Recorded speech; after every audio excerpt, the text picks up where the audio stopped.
50 కోట్ల రూపాయలతో టీపీసీసీ కొనుక్కునే కర్మ తమకు లేదని ఎమ్మెల్యే హరీష్ రావు అనటంతో సభలో గందరగోళం నెలకొంది.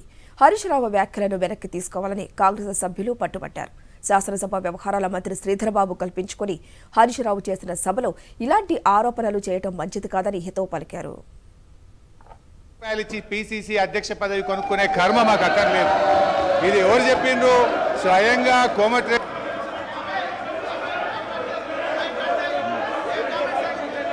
శ్రీధర్బాబు గారు. నేను ఈరోజు వారు మళ్ళా తిరిగి మా పార్టీపై, మా సభ్యులపై, మా అధ్యక్షులపై మాట్లాడటం సరికాదు. ఇది మేము ఖచ్చితంగా దీనికి ఖండిస్తూ ఉన్నాం. ఖచ్చితంగా వారు వాపసు తీసుకోవాల్సిందే, లేకుంటే ఎక్స్ప్లెయిన్ చేయండి అధ్యక్ష.